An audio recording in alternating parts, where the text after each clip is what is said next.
all, and welcome to the Fantasy and Sci-Fi Fanatics podcast. I am your host, Daniel Coolbaugh. I have with me today a very special guest, Krystle Matar. Krystle, how are you doing today? I'm doing good. How are you? Oh, excellent. Sorry, guys, I got distracted. It was like anything.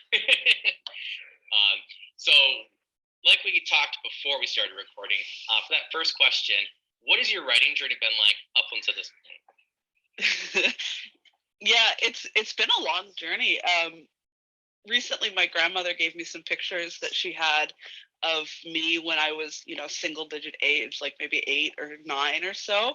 And there's a family party in the back, there's a family party going on, and I'm in the background with a pen and a notepad, writing stories. So yeah, it's been a long journey, and it's been definitely kind of inevitable. Everybody who knew me knew that this was going to happen one day. So I started.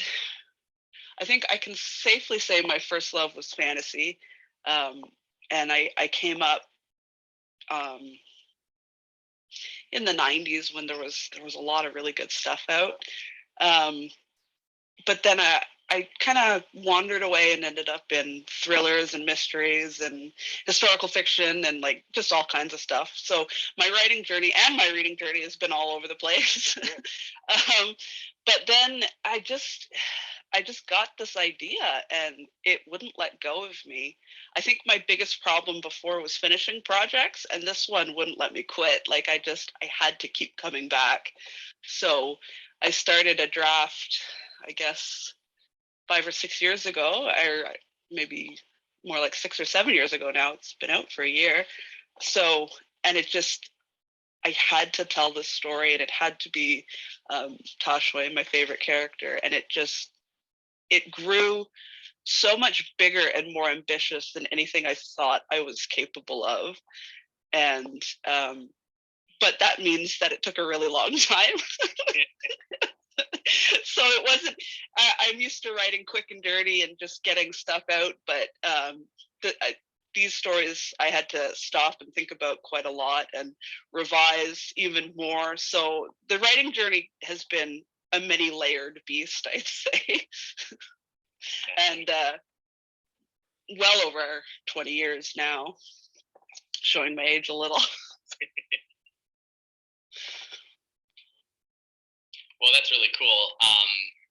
It's funny that you mentioned that because I had listened to someone's podcast recently and actually saw a quote by another author, and I think they were quoting this original author, but they had said, like someone had asked them that question, like, how long did it take you to write your novel? They're like, oh, like a year and a half, and then really they said, wait a minute, now it's actually been 15 years. And the person that I was listening to the podcast for just had an interesting response to that, and I really liked it. And they said like doesn't even matter, but as long as it comes out. So, but I just thought it was interesting. They talked, like you said, these different layers, right? It just comes down to that, that story, and when that story's done, it's done, right? It's kind of like you're cooking something, and sometimes it takes a little bit longer. Yeah, it's like you can make. There's some no-bake desserts that you can whip together in an hour or two, and they're excellent and they're great. But then there's also those French entremets that are made of 16 different layers of different things, and they take a long time and a lot of practice and a lot of knowledge about what you're doing. And so I feel like Brightwash was that second one where it took a long time and more knowledge than I had. I learned a lot about myself as a writer through writing that book. Well, that's awesome. I was just talking to CM Quinn about that yesterday for our second interview, and just that whole learning process about different things. I learned that I really back myself into a corner when I don't do a better outline. Yeah. Some people can wiggle out of that, but I'm like, I'm not as good as it. I'm not as good at doing that right now. So I said in the future. Now I took a break from this one, and I'm like starting something else, and I'm like just doing the outline. I'm like trying to get smarter, like. Yeah, definitely. But it's really important to know what you need to make things work. Like you need to. Everybody has different advice and everybody has different techniques, but the only thing that you must do is you must figure out what works for you, and you got to learn how to ignore everything else, because there's no point comparing. You just, like, you can't force yourself to be a different writer. You just got to figure out what you're good at and roll with it. Yeah, and that's something that I learned. And I think that's great. Great advice. Personally, I was just talking to a friend of mine about a couple of books that I had, gotten, and I thought, oh, these are going to be helpful writing tools, but they actually weren't helpful to get started. I think would be more helpful for like a draft 2, or maybe even like a book 2. And I had talked to a couple people on the channel about, like sometimes the tool that you need isn't the tool for the job now, but it could actually be a really good tool later, or maybe you just need some experience before, using it. And I reference power tools all the time because I used to teach industrial arts and stuff. I'm like, sometimes you just need a different tool. Sometimes you need experience, but when you actually get better at that tool, it might actually work for that job. So I definitely sometimes you need a table saw. Sometimes you need a totally. A hand saw. Yeah. Yeah. Sometimes you just need a CNC machine. Yeah. Right. It's longer to learn, but yeah, that's really funny. I think that's great advice, though, personally. For that second question, like we talked about before we started recording, so what genres do you currently write in? Do you have any subgenres that you write in? So for now, I only have fantasy out. I've written kind of all over the place, just like I've read all over the place. But fantasy, like I said, was my my first love, and coming back to it after some time off, it felt a lot like coming home. So I'll be here a while, I think. As far as subgenres go, it's kind of a Victorian murder mystery, and it's kind of epic fantasy. It's kind of a military fantasy. So it's a lot of subgenres smashed into one, just kind of pulling out all of my influences and pushing it into one story, even the influences that are from other genres. So I've taken to calling it romantic grimdark lately. Because I think it suits it really well, because it's not I didn't realize it was as dark as people find it. So I wasn't sure if it was like true grimdark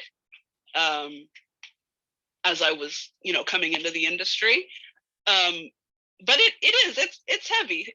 And I want people to know it's heavy, because I don't want them coming in and being kind of knocked back out again by how it opens. But then at the same time, I would also like to reassure people that there's light as well, there's hope as well, there's love as well. So I think it meets the criteria of both. It's romantic fantasy and grimdark, so romantic grimdark. It's like an Oreo cookie. Yeah, both. Yeah, so exactly. So it's like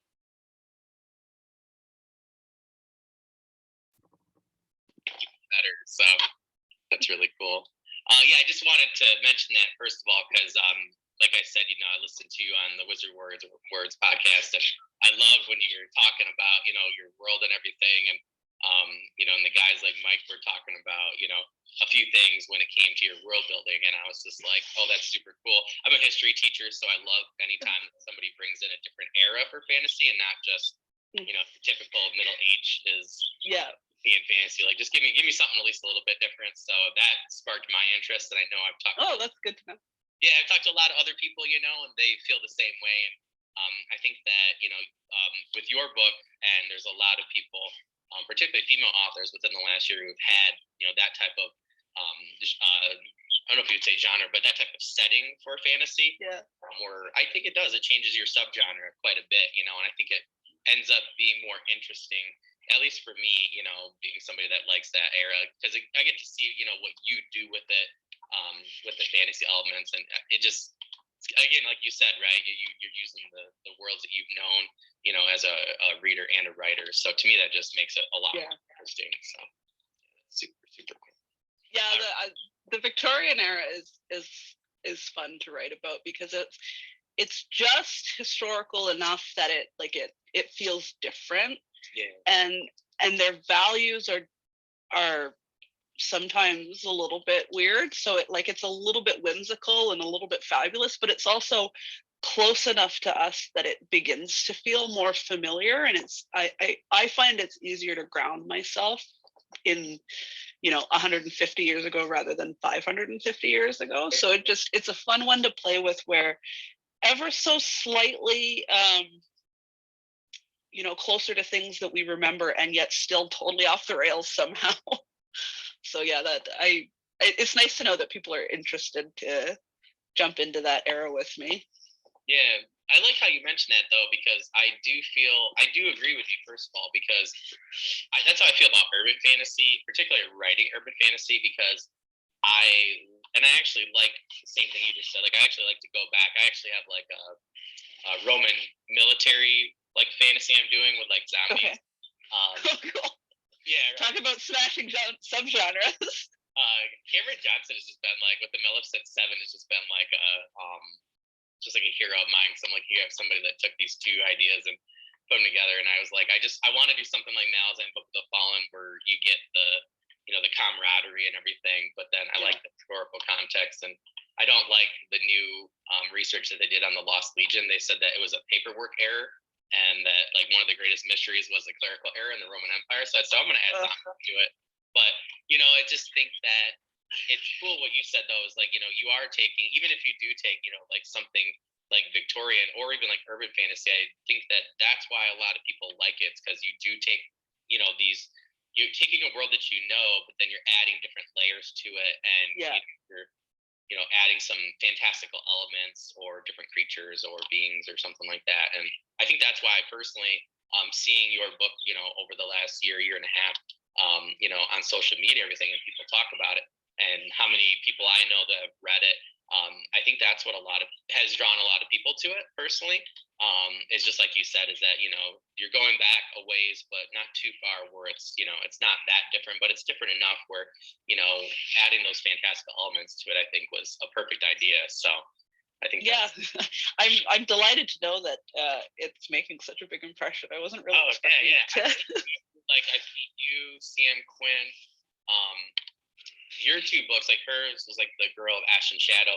So between your two, that's like all I've seen anybody in terms of February she wrote sharing, which is pretty cool. And I was like trying to tell people, like, hey, they're going to be on my podcast, so make sure you like it, share it, and maybe go buy a physical copy, or buy the Audible. Be like me, buy a Kindle, a physical. Can't argue with that. I was teasing Kevin Kern a couple months ago, but then I was like, I bought all those of every book, and then I went and bought my friends the books. So I was teasing him. I was like, have I bought you a new boat yet? Like, and I was like, say to my friend, he goes, that's like your number one person. I said, well, it's a urban fantasy that I think a lot of people could get into. It's got strong female characters, and it's like it's kind of like, it was kind of like my first stepping stone into urban fantasy. So I got a connection to it. But some out there, I'm just like, buy them for them. I'm like, I know this person, buy their book. Like, some books just land like right in your soul somehow, where just like exactly the right time for exactly the right book, and you just like, they just get you. That's a good feeling. No, it's totally true. I like how you said that. I think that puts the feeling that I have for that particular series. For sure. All right, so this is about to be my favorite question that I've done. Well, no offense to anybody. So first of all, before we get to the question, can you tell us a little bit about your book, Legacy of the Brightwash? So, like I said, it's Romantic Grimdark. Last year or anything. Yeah. Not like anybody doesn't know, but Romantic Grimdark. It starts with kind of a murder mystery, but he's not a detective. This isn't his job to solve this murder, but he can't help it because it's a child, and he's the kind of guy that impacted him really deeply. And so I had a lot of fun taking certain tropes that people know from fantasy, especially more forward time periods, and just kind of turning them just a little.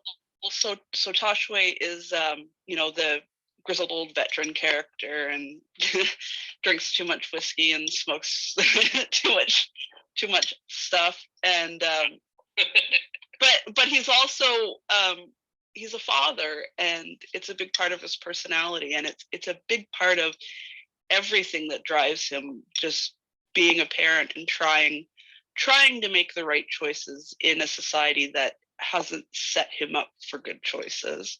So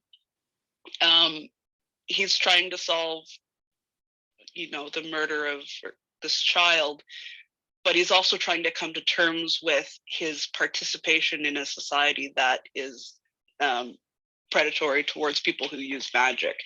And he's trying to figure out his place in everything. So I think that's the most I can say without spoiling anything. But it takes place in kind of almost like a Victorian Montreal up here in Canada, where the city is big and urban and busy, but it's surrounded on all sides by wilderness, and they're kind of out there. So it was fun to take fantasy and bring it home to Canada, and give it some wilderness stuff that I can use later in the future. Not yet in this book. They're in the city in the first book, but I like fantasy that's outdoors and cold. I think all of my favorite books take place in the winter. I'm not sure why. It must be in my DNA as a Canadian. So that I'm looking forward to a lot of that. I'm also looking forward to finally getting to lean harder into the military fantasy eventually. Once I get them out of the city, things are going to happen. That's really cool. I didn't know that. I hadn't heard that. I heard you say that in some of the interviews and things. So that's really neat. And I just thought it was interesting when you're talking about the opening of the book. And I just do have to share with the audience that different people I have listened to and talked to who have read your book, particularly the first couple of chapters, say that that's like the way to start a book right there. I'm glad to hear it. So I'm like really excited for that. Just from a reader's perspective, but also a writer's perspective. Always trying to study what people do really well. So, but apparently, like your first couple of chapters there, were a big hit, obviously. And then they said it really. I have my notes here. They said it really heated up the story very quickly. Had the story going at a really good pace. Yeah, so I think that's like really great feedback personally. That is good. That is really good. It actually, I didn't always start it there. I started it at a different spot. It used to start with him visiting his son, and it didn't set the pacing right, even though his son is obviously really important. It sat wrong, but it stayed like that until nearly the end of my revisions, and then suddenly there was just this light bulb moment of, no, hang on, I know where I need to go. So it's interesting to hear that it's hitting so well, because I don't know, it feels like with the debut you're taking a lot of shots in the dark. Yeah. Well, I've talked to a lot of people that said that really worked for them. And that really set the expectation, for the book for them in a different way from what they were thinking, and from what I was able to talk to them about without them spoiling it for me. To me, it sounded a lot interesting of a start than maybe some that I would have done myself. So kudos there. Thank you. I was like, I just got to get some of my reads done so I can get to your first chapter, apparently. Just to see what happens. So it's heavy. Fair warning, it's heavy. But it seems to resonate most with parents and people who just generally really enjoy children, because it's heavy. Yeah. Well, I think that's why I talk to a lot of writers like myself, who like different authors who are teachers, and like nobody teaches for the money. So I think that I think that's why it's resonated so much with my particular friend group, because we are teachers, and we love the children we work with, and shame on you if you do something to one of them. And I think that's resonated. Yeah. That kind of mentality. So I understand that.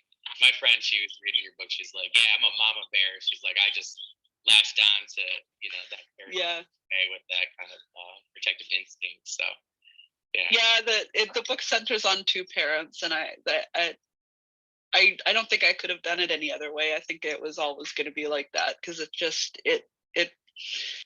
you don't see enough parents in fantasy. And it's time for some older protagonists and people who have children, and life doesn't end when you have children. You continue to exist and potentially continue to do your job. So I've seen a few books lately with parents as main characters, and I'm really glad to see it. Yeah.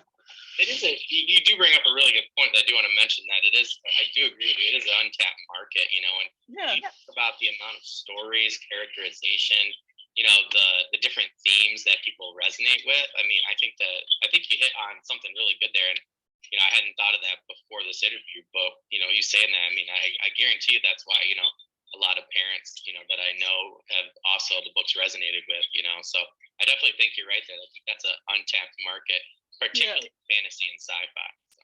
Yeah, because so many of us grew up on it, and we want to stay here, and we still want to see ourselves in this genre, because we grew up on this genre, and we deserve to be seen. So yeah, that's totally true. It's like the Ranger's Apprentice series with I always mess his name up. I think it's John Flanagan. But he ended up going into another series where like his main character was young, and then ended up having his own daughter. Then he goes into the Royal Ranger series. So yeah, it's interesting that you say that, because I do only know of like a couple of instances where people have done that. So you kind of find wondering a little bit. Like maybe, now you're gonna be on the hunt.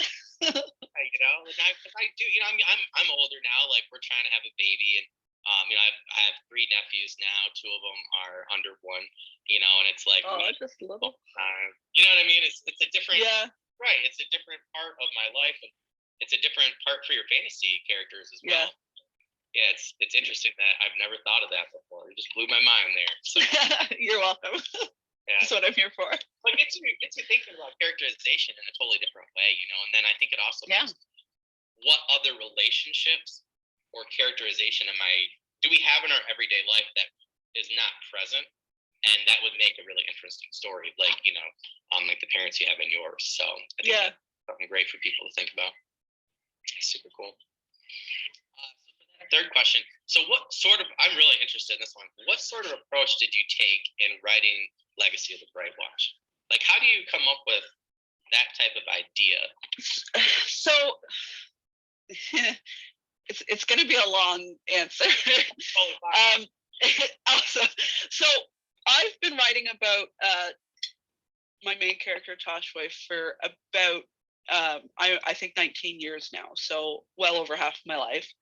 And it, for whatever reason, I always wrote either about him or I would write fantasy novels. And I would have trouble finishing stories, partially because I didn't know how to use my skills best, but also because I would write fantasy for a while, and then I'd miss writing about Tashué, so I'd go back to him. And I'd write him for a while. He's got a couple of cop novels, but then I'd miss fantasy, so I'd leave him and go back, and it just like always kind of back and forth. And so there came a point, I guess, after I had one of my children, where I was tired of missing something. I was tired of missing Tashué and fantasy. So I was like, well, let's do both. Why not? Let's see what I can do. And I knew immediately he wasn't going to fit in, 1500 or even 900 or any of that. It didn't fit his personality. So I went forward as far as I was interested in going, which landed me in the late 1800s, and just dropped him in and said, let's see what we can do.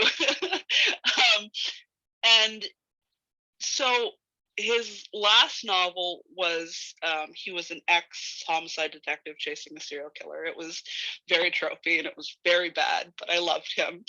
And when I brought him to fantasy, the instinct to bring that protectiveness and that sense of fatherhood and that sense of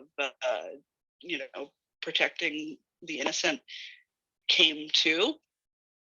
So I was trying to build this big epic fantasy novel, but he had other ideas about he remembered how just that part of that story just almost became part of his character and part of his personality. And so I put in I was trying to figure out what kind of economy could I build in my time period based on magic. And something that we know about that time period, the late 1800s, is it's the rise of the industry, but it's also not a great time to be poor. Not a great time to be working class either. And that was a fascinating idea of building an industry on the backs of magic users so that they are second-class citizens rather than something special. So that all of that kind of came together. I can't explain how without. I almost said it, and then I remembered that this isn't a spoiler podcast.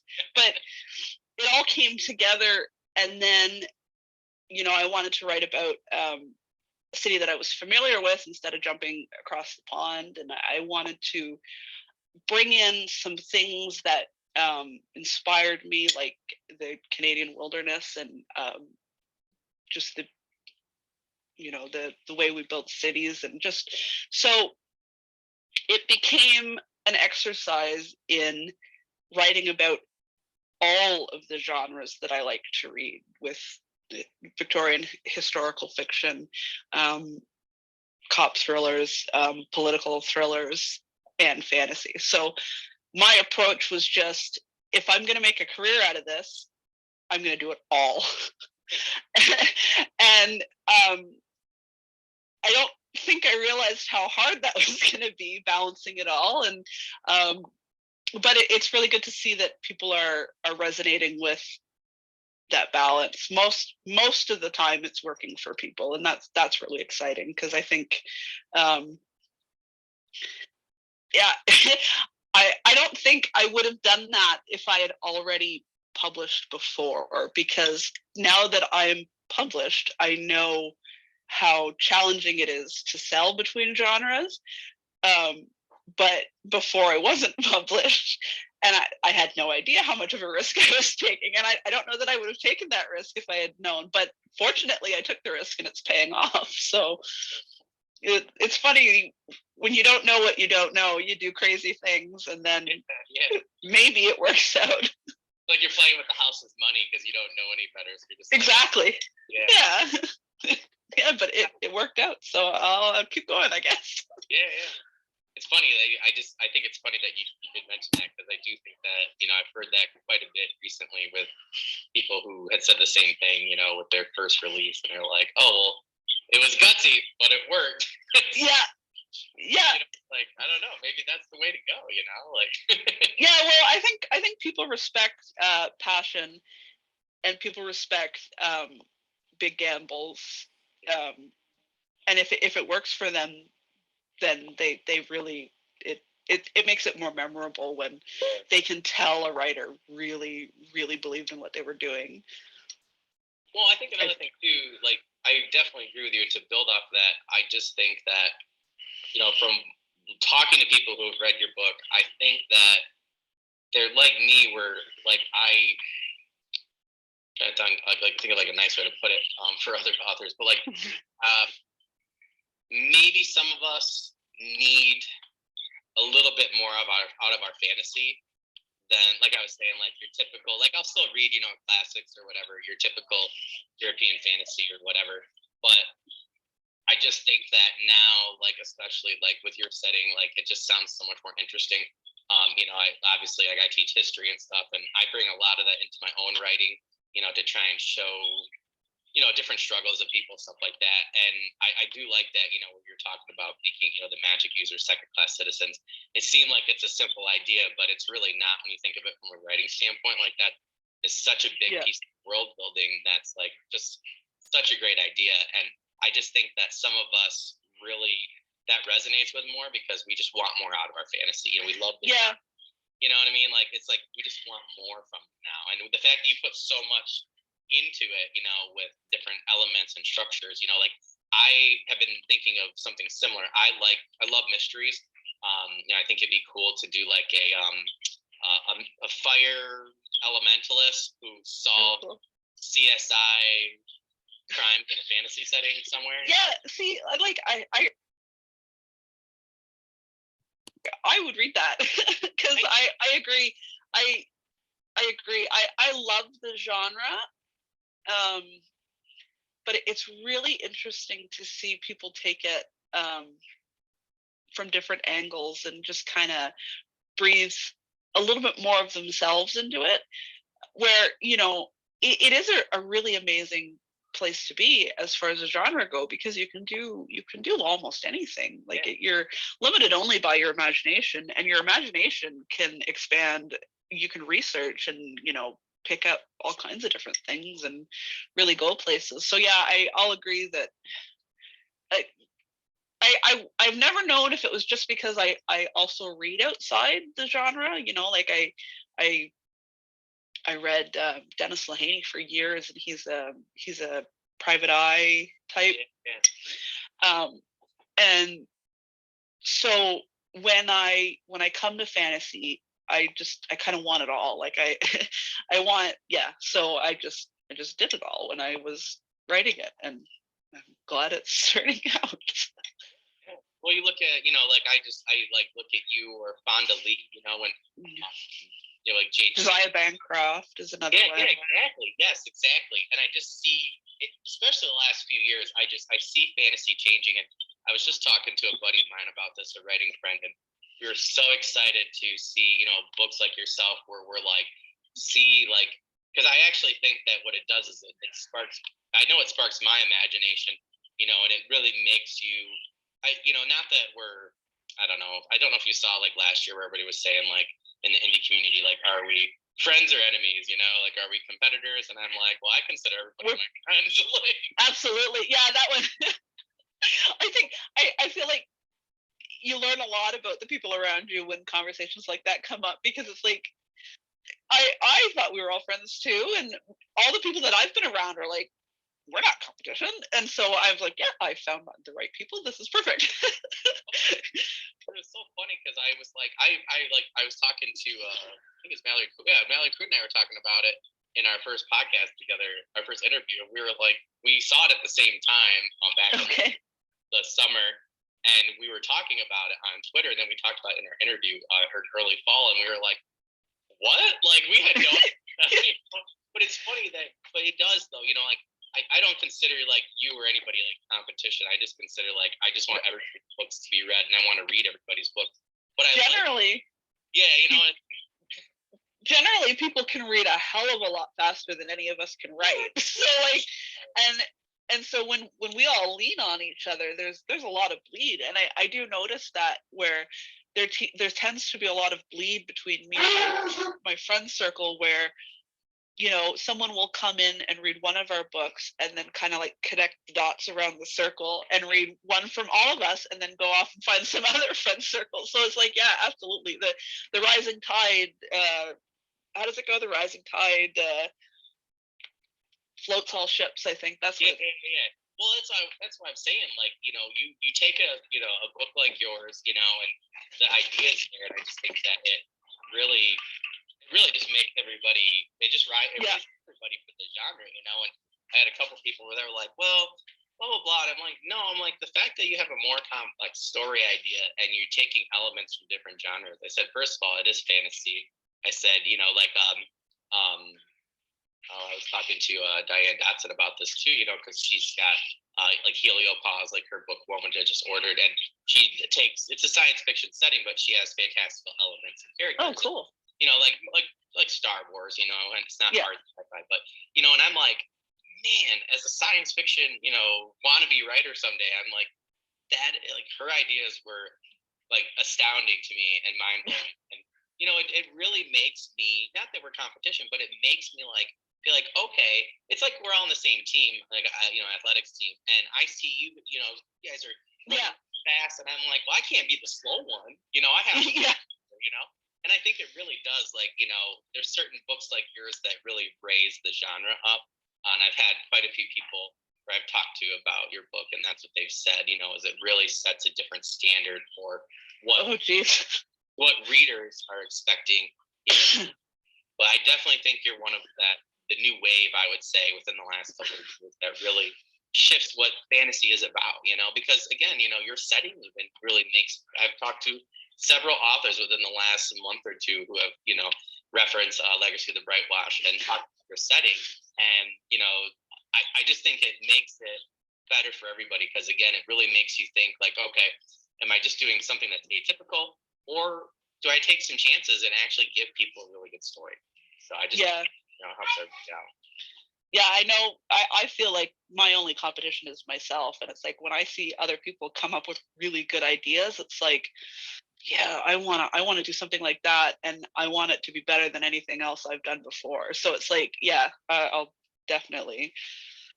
I came home the other day yelling, and my wife's like, "Are you okay?" And I'm like, "No, I'm fine." I was like listening to somebody's podcast about something, like their idea and their new novel that they have, and I was like, coming in my writing time, I was literally yelling at myself. I was like, "Get to the basement, get to your desk, do something really good." Yeah, I feel that. I was like, I gotta get into the cave and get it done. Like, I don't know. I was like trying to talk myself up. I was like Tony Robbins or whatever. I was like trying to go, and she was just laughing. I just went right down there and started writing something that wasn't nearly as good as the person that I was listening to, but I was trying to get better. I was trying to do my part for the genre, but I didn't mean to tell that story on here, but that's okay. No, I love it. That's a great story. Last Friday, so that's really funny. For that fourth question, I'm really interested to hear what you have to say for this. What are some writing tips that you have, or maybe some strategies you have when it comes to the world? Oh, that's a tough one. I think you have to lean into what interests you the most, because everybody world builds differently, and I won't be presumptuous to say that any particular way that I did it is better.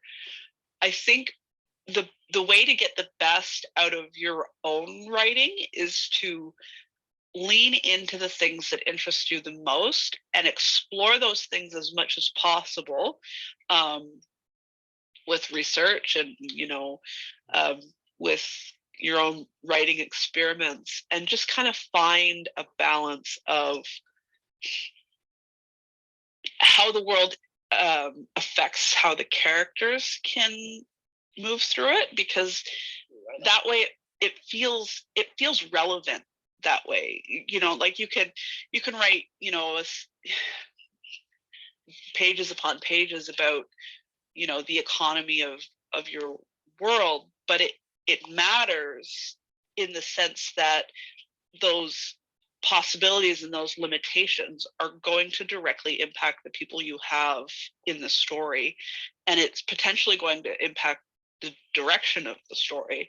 So for me, when I was building this world, my interest was an urban setting surrounded by wilderness. So how do they get around? Like, so those cities could be really big. How did they get around if they didn't have trains like they did in early Europe? How does trade come in on the river? And so I would collect things that I thought were really interesting from our own history and twist them to suit the economy of a magic built industry. And so the more I knew, the more leaked in, and the more it impacted and kind of pushed the story into its own natural direction. So, you know, and all of that is to say that if it's not interesting to you, it's not worth your time. And I think some people make the mistake that they have to build certain things in order to write a good world. But it's like, if it's not interesting to you, the writer, then you're just kind of taking time away from things that you could be really passionate about, and that passion leaks through.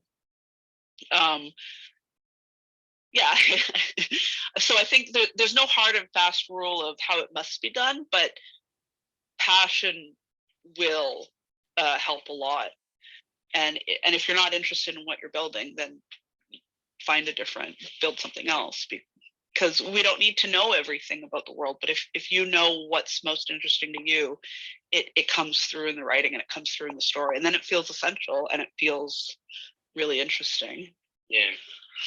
Well, I'm going to reference again the Wizards Words of Words crew, because they were talking with Brian Stavely. I think it was Mike had mentioned, it was either Mike or Dirk were both talking about your city, you know, almost like its own character, you know, in terms of the world building. So I do like how you mentioned that, you know, like the world pushes the character.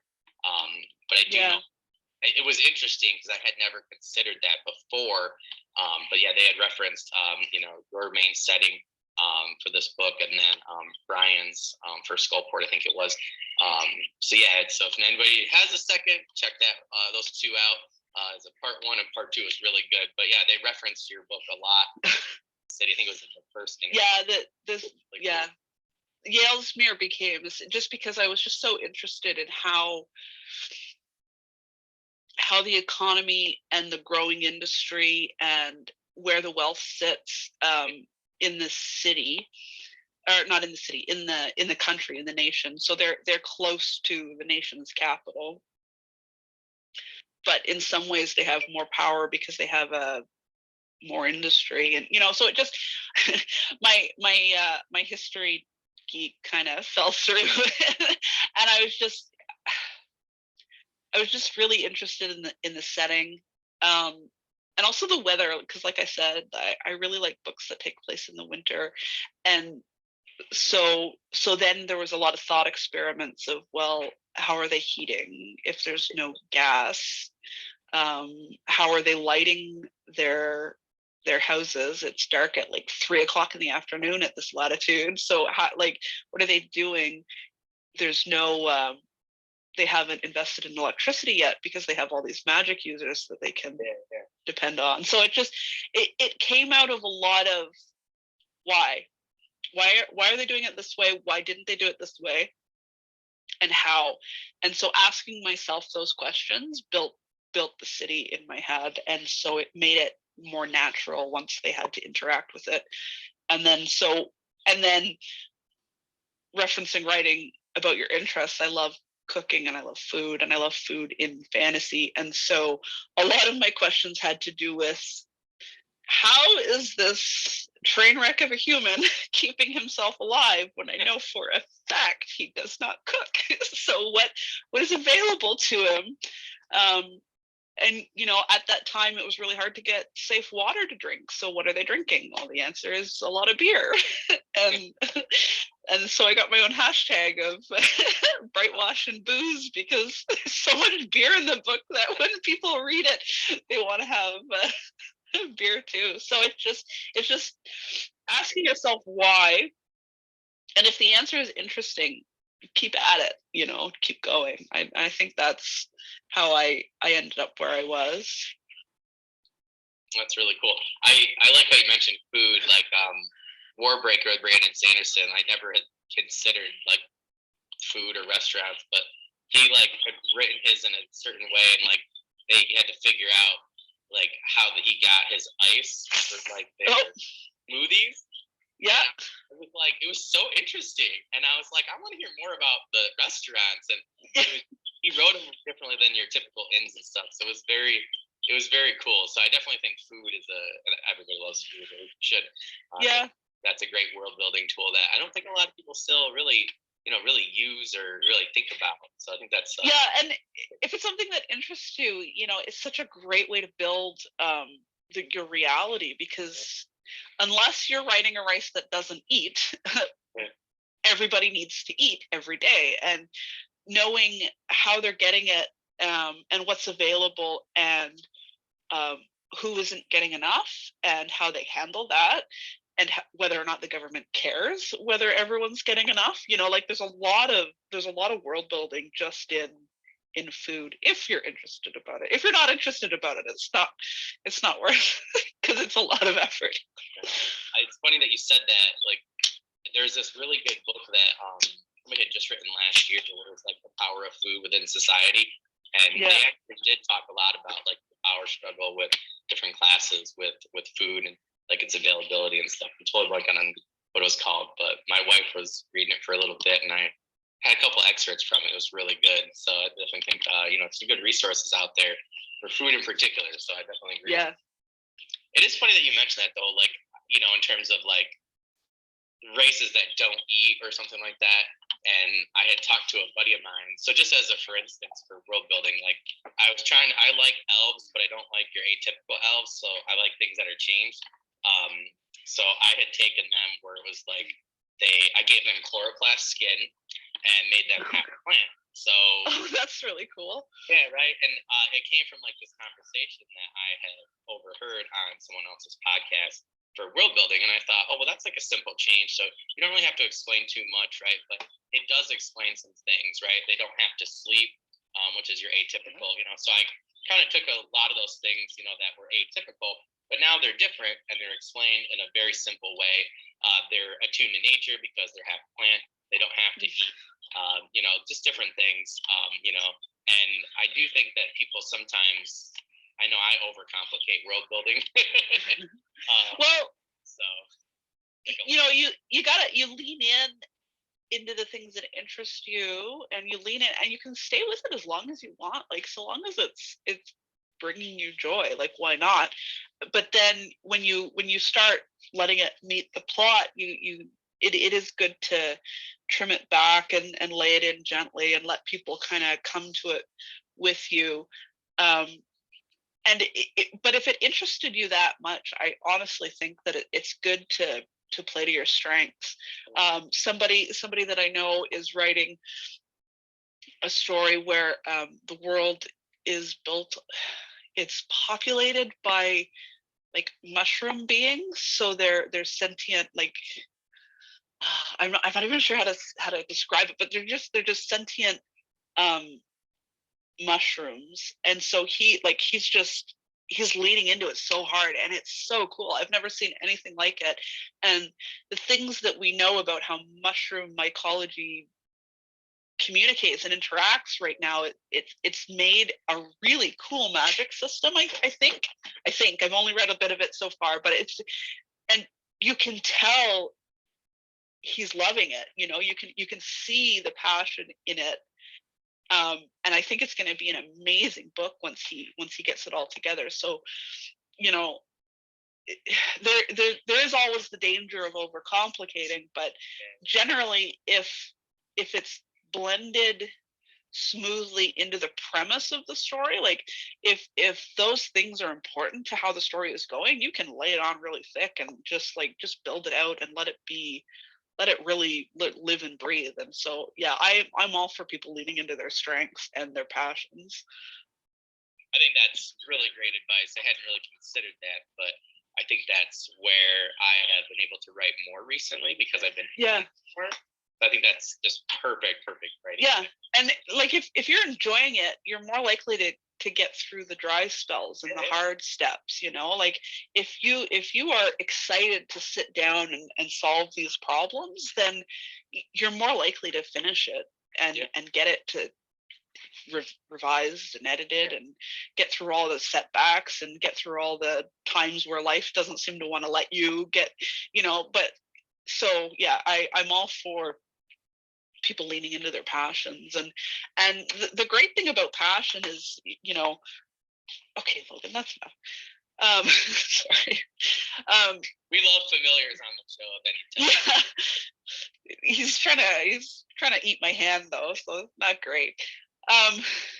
What did I say? The thing about passions is that there's always going to be somebody out there, readers out there, who are interested in kind of the same cross section of things, and so your ideas are really going to resonate with them. So it's going to be worth taking the chance. Yeah, I think that's great advice. Yeah, you have to be really thinking about it in a different way. So I'm gonna have to go when I go do my writing after this later tonight. Yeah. I'm really I'm gonna have to think about it, because I think you're totally right, because I was like really struggling with some things that I'm like, oh, this seems interesting. I was like, I'm just gonna switch to this. Yeah, like chase the things that really light you on fire, because then you're more likely to be sustained through the parts where it's harder.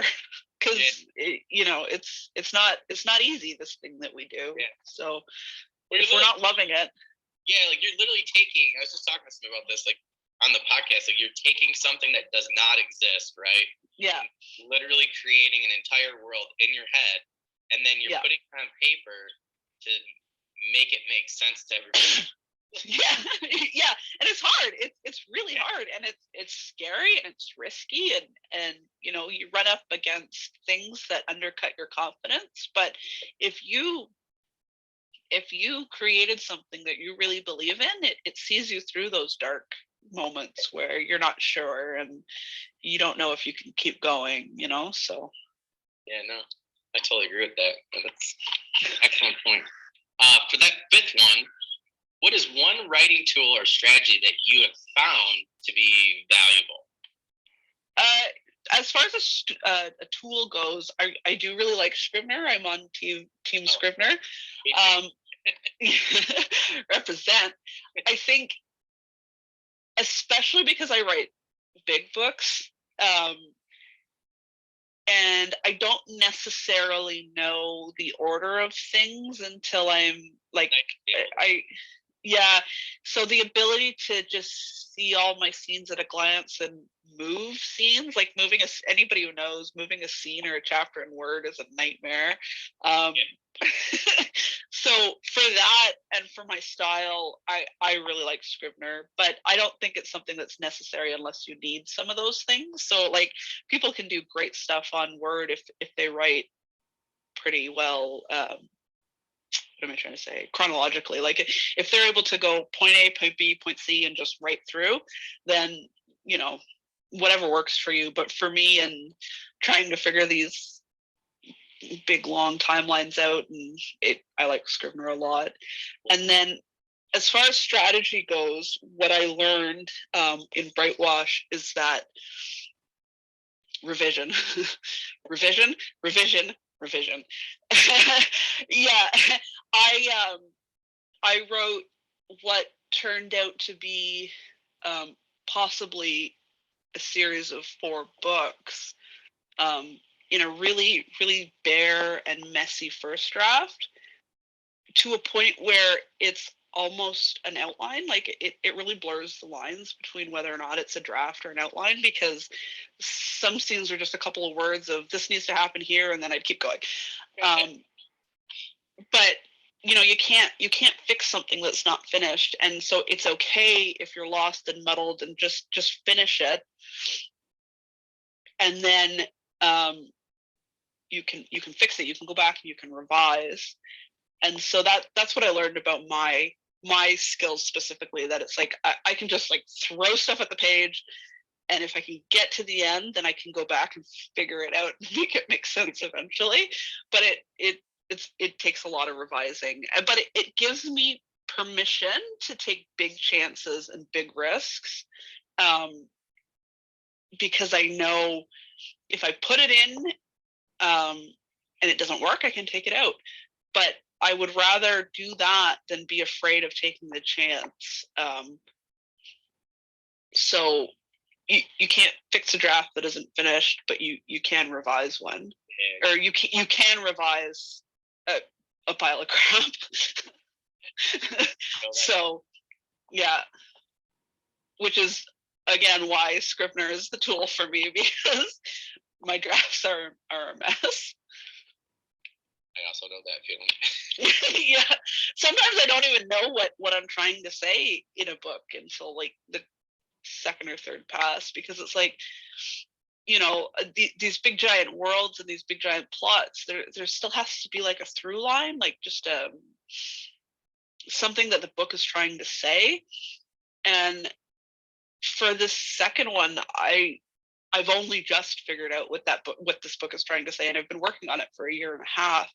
But it's just because I was just, I had to keep writing. I had to keep throwing spaghetti at the wall to see what sticks.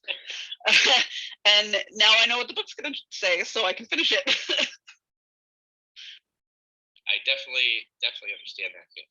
Yeah, yeah. Been throwing spaghetti at a wall for a while and nothing has stuck. So I was like, I'm going to take a break from throwing spaghetti at this wall. Yeah, it doesn't always work. Sometimes it's just a lot of wasted spaghetti. A lot of wasted words. A little tired, so I had to take a look. Yeah. I'm sorry, Krystle. Give me just one moment. I just got to grab my charger. Yeah, no problem. I'll take a quick break.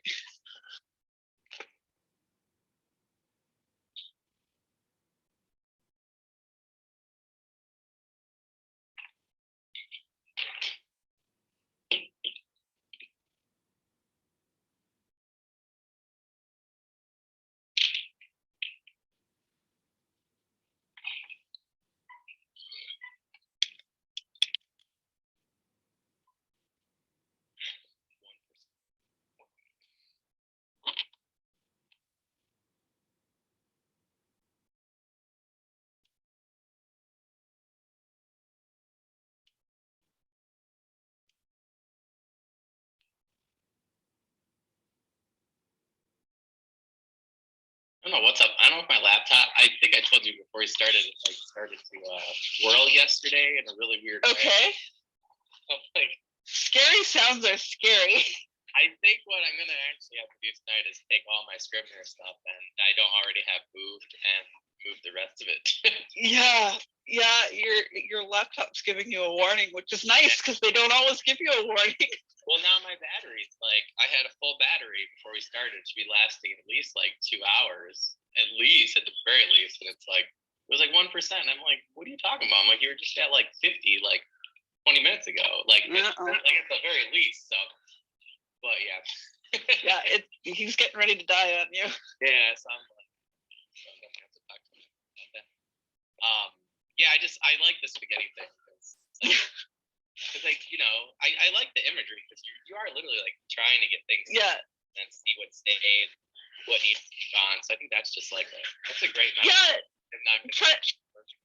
trying to figure out what story you want to tell too, because it's like I've written some scenes, so many different versions of a scene, or even like the opening of this book, and I can see what that scene or that opening is setting up to say, and I can kind of anticipate where I'm gonna go with it, and I can decide, no, I don't think that's what I want to say in this book. I don't think that's where I want to go. Like I think that's too much this, or it doesn't put me in the right direction. So yeah, there's just this figuring out what kind of story you want it to be.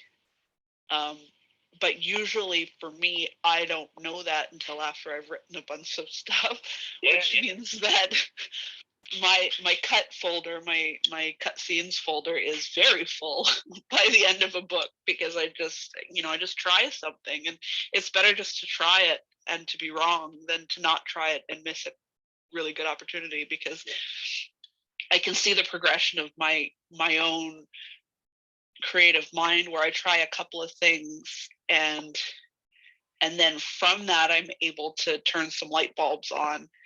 But if I hadn't tried those 2 or 3 wrong things first, I wouldn't have come to the right decision in the end. So yeah, taking risks and writing your passion, and just generally keeping an eye on what kind of story you want to tell, and if it fits with who you want to be as a writer. That might seem like an interesting thing for some people in our audience that are like, how do you not know the story you want to tell if you're somebody like me? go in thinking, oh, these characters are going to do this thing, and then you get going, and then you're like, oh, that doesn't make any sense, and then you're like, oh, I have expectations to fulfill to get these other things to work, and then it just becomes a mess. So well, and also, you know, I just thinking for Brightwash, I started off the story kind of wanting to talk about the cost of convenience, and so I that's why I was interested in the rise of industry, because industry was built for convenience, or convenience, you know, like a chicken or an egg. So that's what I thought I was going to say about stories, or about this story, but what it ended up saying is more a story about how the communities that we live in and the people that we love can see us through a lot of darkness. And maybe that's the effect of revising a book through 2020.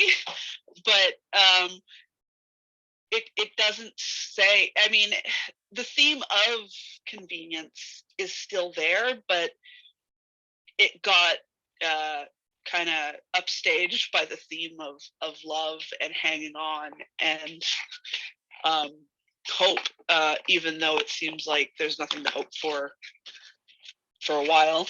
Yeah. So speaking of 2020. Yeah. Yeah, exactly. Well, it's funny that you mentioned that, though, and you know, because I was talking with somebody about theme the other day. So it is interesting, though, that you do have, you know, that type of theme in your book, and you know, themes hit people in different, you know, areas at different times. So I think some people are down on their book at sometimes if it's not selling, but you just never go later, like if the theme matches a different time. So I've seen people where it's like it's been almost 5 years since they've written their book, but you know, they had a, you know, similar story of hope, or you know, something like that, and you know, it became really popular the last, you know, like year and a half because of the time. And so, you know, don't sell yourself short at times if your themes aren't hitting right off the bat. So so long as a book is available, it could potentially, you know, really look at The Alchemist, right? So you know, that I think that was like, it's at least 7 years, 10 years, something like that. That Bill Clinton got a hold of it, and then all of a sudden, like, that became a you know, million copy bestseller. You know, and it's like that's got to be one of the best books I've ever read in my entire life. And I mean, I can't believe that it sat on shelves for like 7 years. Yeah, you never know. Yeah, no, and you got to wonder if like there's other books out there like that too, you know, that are going to be considered classics, you know, 5 or 10 years. For sure, yeah. Any of them potentially, yeah. It's kind of cool, you know. It's almost like you're gonna win the lottery. You just don't know. Yeah, exactly. Yeah. Like, but you don't have a ticket unless you publish. No, I'm gonna quote you on that. You could win the lottery, but you got to get the ticket. You got to publish. For that sixth one, I'm really interested to see what you have to say. So I'm going to take the number out, but who are some writers or authors that have most influenced your writing style, or maybe just when you read them, you're like, okay, now I have to write? So my first, the first true love is David Gemmell. Oh. I came to his books when I was about, I want to say about 12 or so. And his books were what made me want to be a published writer. So I know I was writing before him, but after him, like he was the game changer for me. Specifically, his Regante series, the one that's kind of based on Scott's history. But all of them, like they're all fantastic. So he's that first, the first big inspiration. When he passed away, that's when I stopped reading fantasy, because I was trying to find new authors, and none of them held up. None of them compared to the way those books made me feel. Yeah, big shoes to fill. Like, it wasn't a fair fight. But I bounced off a lot of the classics that our generation really loves, just because I got Gemmell first, and he just so so that's the first one. So then when I left fantasy, that's when I discovered Dennis Lehane, who's a crime writer. He does a series of books that are about a private investigator duo in Boston, and those books are fantastic. And he does a lot of standalones that are have been made into movies, like Mystic River. Oh, I didn't know that. Okay. What was the other one? Shutter Island is a Dennis Lehane novel. Gone Baby Gone with Casey Affleck. That's a Dennis Lehane novel. I don't have them on my shelf, but there's a bunch. And he's a master in making backstory relevant and giving it to you at exactly the right moment. Just when you're starting to wonder, he gives you just a little bit more. And I think that's a skill that a lot of fantasy writers can appreciate, because backstory becomes really important sometimes in fantasy, and his books are just a study in perfect timing of what's gone on before, and why you need to know that right now, and how much that changes the story every time he drops a new one.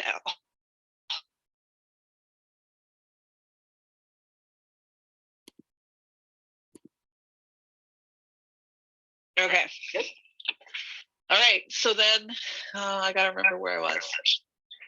Oh, you were saying with Lehane, okay, was like a master at yeah, like bringing those things into the plot at the right time. Yeah, backstory. Yeah, he was amazing. And I burned through all of his books. He did one historical fiction novel that was about the Boston police riot in 1919. And it is an excellent book. So it's historical instead of fantasy, but I still recommend it to people, because just the way he layers in all that backstory stuff, and and the police officer, and I mean, I guess I recommend it cautiously now, because it also deals with the Spanish flu, so it probably feels a little bit too relevant. But it's such an amazing novel. And then so when I was away from fantasy for too long, I really started to miss it, and I wanted to come back and write in the genre again. And just by chance, I was in a bookstore one day and I picked up one of Anthony Ryan's novels. And in his acknowledgments at the start, he said that he also started writing because of David Gemmell. So that felt like it was meant to be.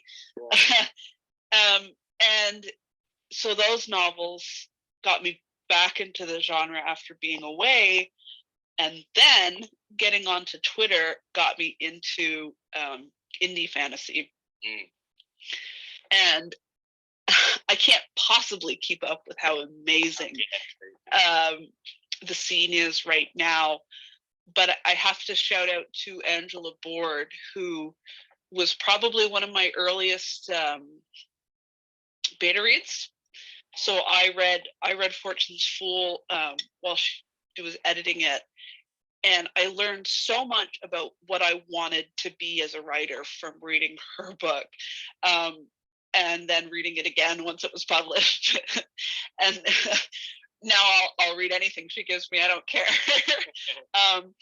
So she's a writer that kind of refills my creativity, where we're similar enough, but ever so slightly different. So I'll see her tackle something, and I'll just be blown away by how skillfully she does it. But then I'll also be like, that gives me an idea. I'd like to try something like that too. And of course, my take is totally and completely different, because, we draw inspiration differently. But so she's a writer that I love to read, and I love her books so much. But then also she makes me want to write in a really, really cool way. So absolutely shout out to her and her amazing books. I could babble about books forever, but I think that covers the big milestones for me.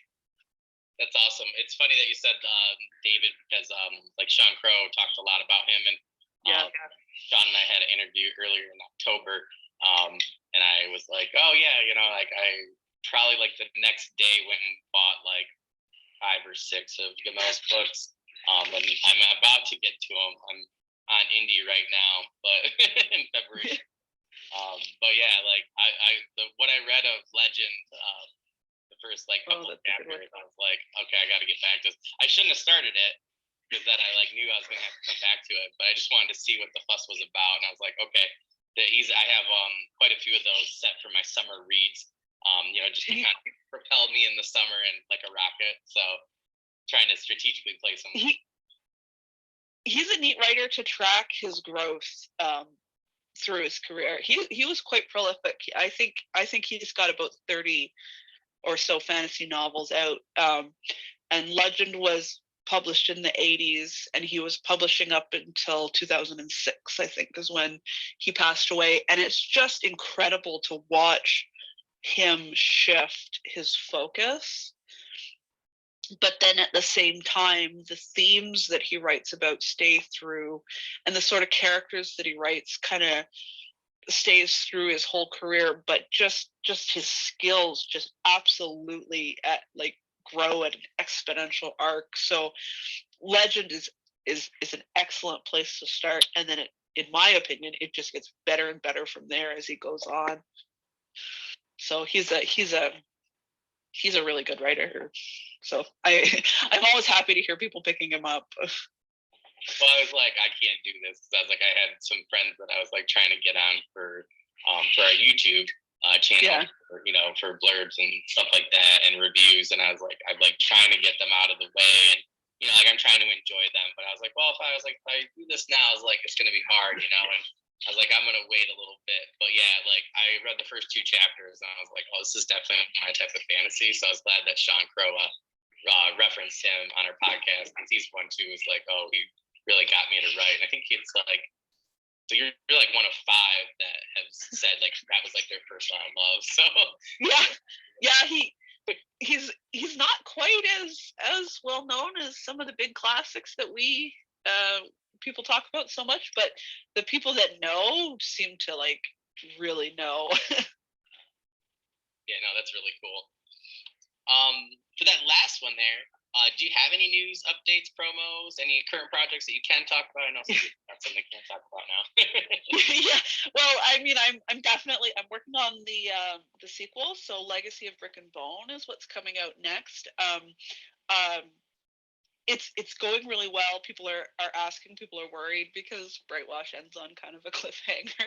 And I know how risky that was, and I'm not sorry because that's good for you though, right? Yeah, so it's gonna come out this year. I have my early cover sketches in from my cover artist, which are amazing.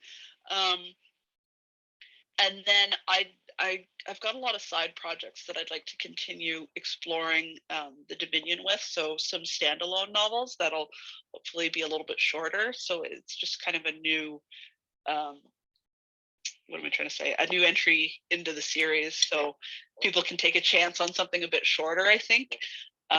So one of them that I'm working on, once again, mixing my subgenres, is a little bit of Western, a little bit of horror, a little bit of outdoor survivalism, and of course it's in the winter,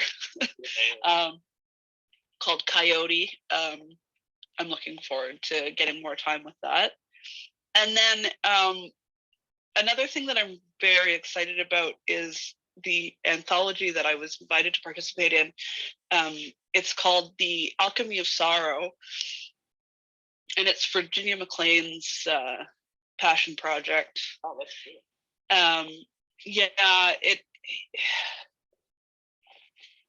The theme that we were writing to was grief, but somehow it very much became an anthology about hope, and we're all very emotional and very excited about it.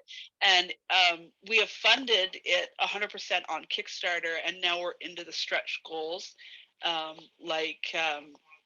We're going to fund an audiobook that will be available for anybody who funded from the ebook and up. So we're really hoping we hit the audiobook stretch goal just to make it accessible as possible. So I'll definitely send a link for the Kickstarter so that anybody interested can come take a look. And if you fund at the ebook level, then you get the audiobook if it funds. So that's something really exciting. And just that project has been really cathartic and emotional and really beautiful. We kind of proved our own title where we all came together writing about grief and sorrow, but out of it has come something that's giving us all a lot of joy and community. So anyone who's read Brightwash, my story in that is from Ishmael's point of view. So my brat gets center stage. And there are a lot of Ishmael fans, so I think they'll like it. I think that's about all I've got. Wow, that's awesome. That's a lot of stuff right there. That's really that is a lot. Yeah. A lot of people that'll be really excited to hear that. So that's awesome. Yeah. Cool.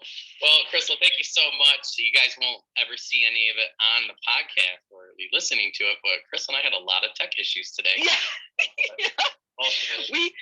We persevered. So it just goes to show you in this time of needs, yeah, in our world, that if you really want to come together and work, it will happen.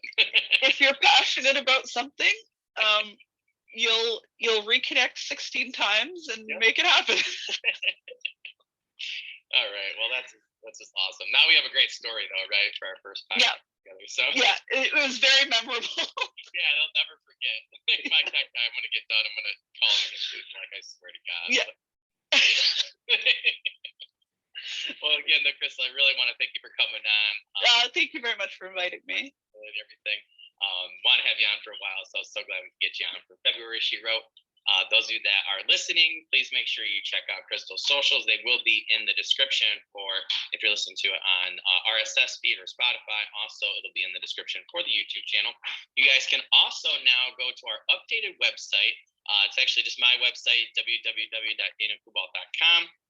It's COOL, D as in boy, AUGH. You can look it up on Twitter. I got the link right there. It's nice because I have the February She Wrote tab. You can actually find this episode with Krystle right there. And then you can actually go and look at all of our other past ones for February She Wrote and for the channel so far. So please make sure you're also checking out those authors' descriptions because that's where really we want you guys to go. So like I said, you can find Krystle's books, her socials, and things like that right in that description. Again, Krystle, I want to thank you for coming on, and it's been a pleasure. Look forward to having you again soon. And not so many tech problems. Yeah, hopefully. It was still worth it, though. I actually learned a lot myself, and I'm actually going to listen to this in about a week and take my own notes. So that's perfect. I'm glad. And I look forward to reading Legacy of Brightwash myself. Oh, thank you. I hope you enjoy it, and I'm not sorry. That's fair. Well, you have a great rest of the night, Krystle, and we will talk to you. You too. Thanks so much. Have a good one. You too. Thanks. Bye. Bye.